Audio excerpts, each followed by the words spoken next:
Rồi, nhớ tí cái con lọ không? Tí gì không? cái là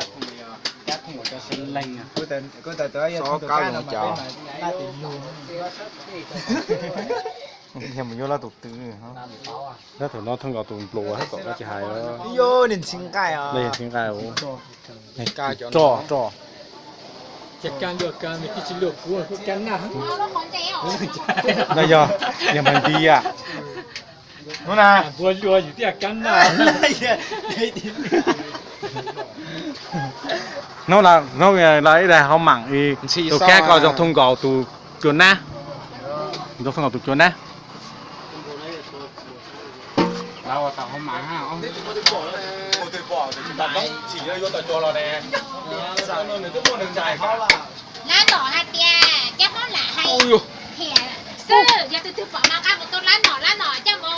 sao mày cục thể hay tại vô lấy trà nè. Nó đứng bao tua ta.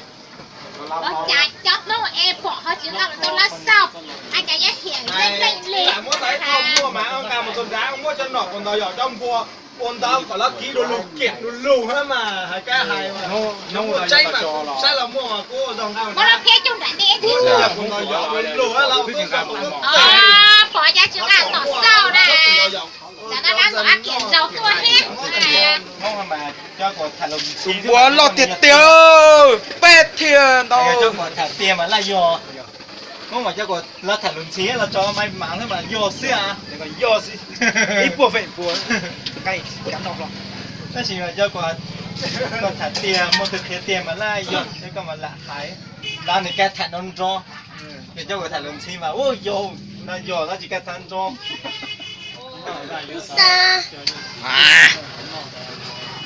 sao thế à sao ba giới luôn ta hảo lao tiền nó nói bay sao lại tiền nọ ra một tháng phải nọ đến nọ tao biết tua cái cho cái là muốn tụt nọ muốn tụt nọ muốn tao tua chỉ mà cho cái có một chế cái chỉ tua này nó tao này mấy tụt cái hay chịu tụt cái trong vua tàu rồi giàu tàu tụt cá hay này con nằm mà thì chỉ giờ chè ô cha thì xem mà giờ tụt cá anh sai được tụt cá trong ly dù cho trong cá tôi dù hỏi gì trứng ở lý co rồi trai mình trai lý co thế rồi lùa mà nhiên lo chứ lo tù lùa mà đẩy một đẩy lo có cho nó có chữ lùa tiền thì luôn nè một thế lo hổ à là mây nước ăn xì ăn nó chả nó là yếu quá để cho đi nước từ mà nhìn nó mà đá một lóng một đồng chỉ ở nhiên của lý coแต่ấy là họ mới tụ phần nhẹ có gì nó tụ thì họ hại nó ngày hai tháng nữa là cho quyết định cái con cho tặng tân cho cậu đúng tích cho nó ăn xì ăn này thì yếu một tặng nước từ đấy chỉ mà chị ở nhẹ chứ thì nó lóng tù công an tỏ là giờ chị ở nhẹ chứ là của có thể tính giấy tiền nó tôi tỏ nó còn nó tôi chỉ tính nhẹ tôi muốn thấy cái nhẹ lòng vò cái mà tôi tạo mà bây giờ muốn đấy là tuần dấu à nó chờ nhìn nó chiều nhẹ tôi co có tiền đã lo nhiệt xía đâu mà nhiệt nó mà yêu lo nhiệt xía thì không có đấy do lá này xót từ lá này phải trả nó chân này plua ấy chân này còn nhẹ đi xong rồi đi đông màu là thứ hai nó là thứ các xíu cái con mà nhỏ tí nó Cho nhà xe mà các chị khai luôn. con tiết xuống nhưng mà hai thằng nó sụt tăng lên cho mình mi là mình quay lại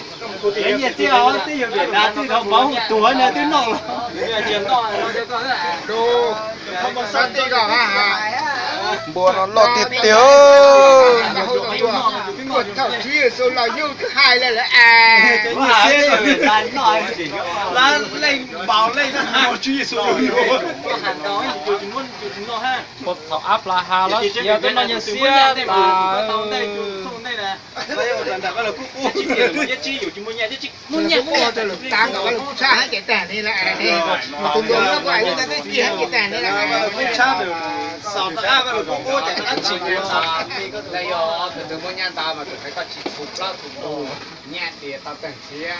giờ tụi có chỉ muốn nhẹ mà tụi muốn lười xương Vậy có điều tại nó lắm đấy cái bác sĩ thì nó dùng nho lút chẳng có lột tụng mà nhẹ tôi lột tôi lấy lột tụng mông nó bị chùa nhẹ nhẹ những cái lột tụng này à coi chỉ số à một gì thì tao giờ ở chỉ biết canh cả họ chứ nhẹ ta thì chỉ những nó chỉ cho nên nó tao đi mà có từ nó có tụi trẻ có lúc có cho mở lại cho cháu lông nào mà để thảo lại vô Ở vô lấy bụng con nó. nó xa ngon tại